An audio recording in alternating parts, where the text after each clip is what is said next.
This is why firearms training is so important, because the revolution will be photographed, the revolution will be videotaped, and as a result, the revolution will be judged based upon the propaganda and images that are associated with it. Shout out to her and shout out to all those folks that are on the steps advocating for their Second Amendment rights, advocating for their First Amendment rights. Shout out to all of them. And one of the things that I see is that I just hate when black people are the crash outs for causes that they don't fully understand. And then second, I hate when we show up to these things unprepared. Unprepared. And it is a lot of symbolism over actual function. It is a lot of show than it is function. And I'll talk about it, right? When you look at the young sister, right? And shout out to her and shout out to all those folks that are on the steps advocating for their Second Amendment rights. But the problem is that when you show up, when you show up with the 22 rifle, right? That's what she's got. And anybody that's in the gun community, in the firearms community, knows that that type of magazine is a dead giveaway that it's a 22 and not a 223 or 5.56 rifle, actual assault rifle, right?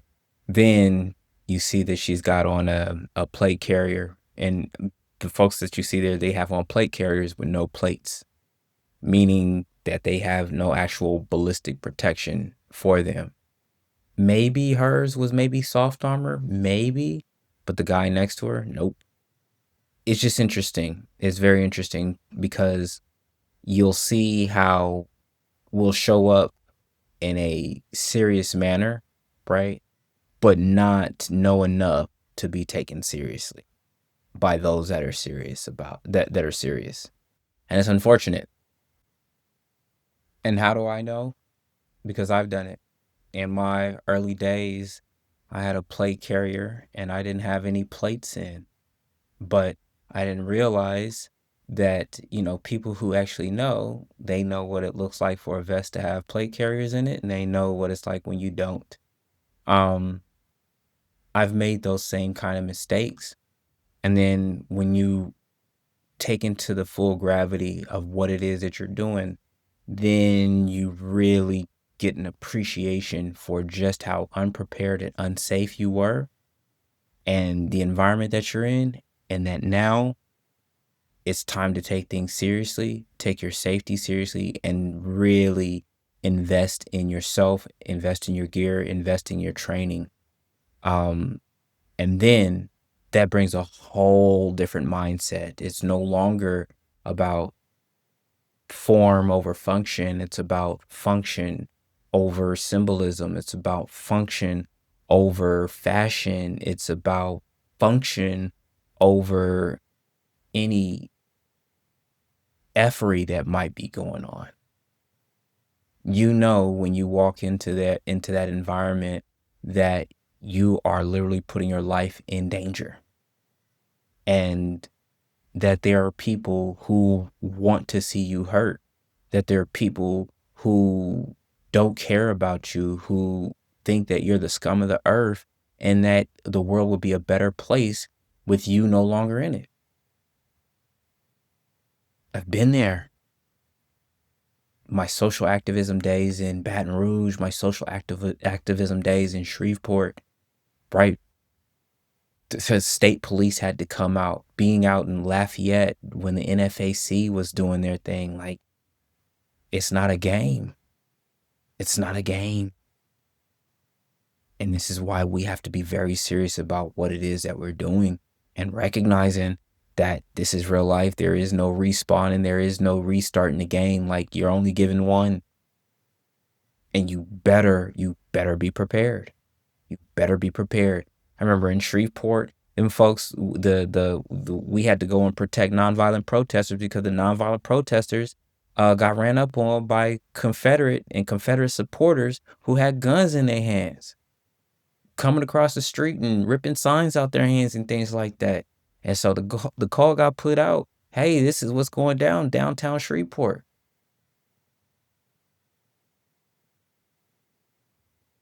Ah, when I see pictures like this, it just it's encouraging in one sense, and it's just disheartening. Like, oh my goodness, you have so much to learn, and I hope you learn it quick.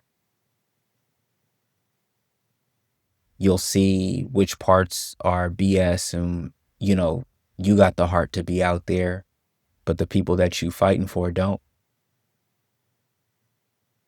The people that you say you're doing it for go on about their merry way, and that they are fine with you putting your life on the line, and it really doesn't even affect you, whereas it affects them, and they're trying to figure out how to go on about their day.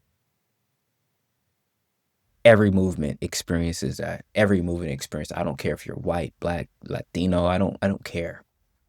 Conservative, liberal, like, you will find that. And that is the sad part about um, organization and organizing social movements.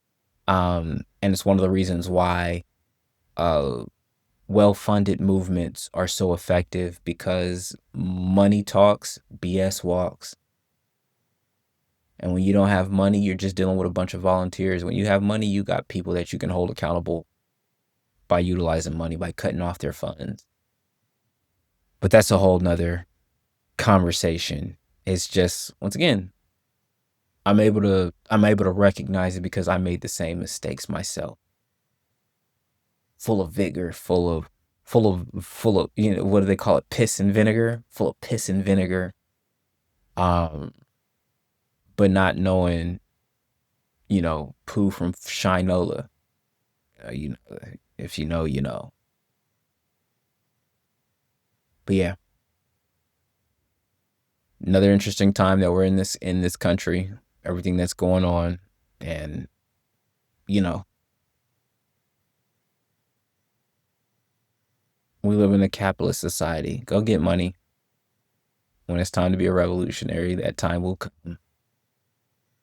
But crashing out over causes that affect us on the margins and don't affect us majorly, like that kind of vigor, that kind of piss and vinegar is much better suited in your community, by policing and patrolling your own communities, by telling the police, you don't have to patrol in this neighborhood. We got it.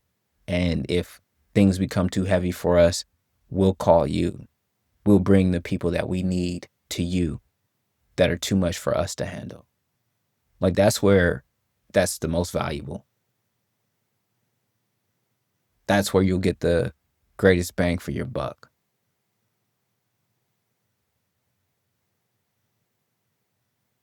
It's very unfortunate because, like I said, we're seeing us.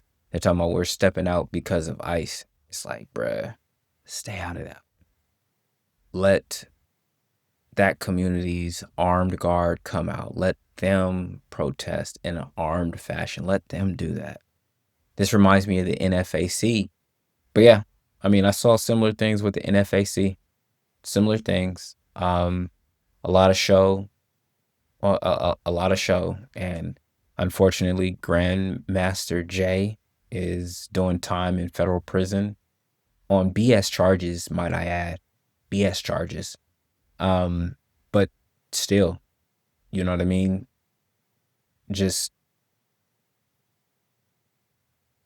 it looks good on camera, but to the discerning eye, like, there's something fishy about that. But yeah, be safe out there, y'all.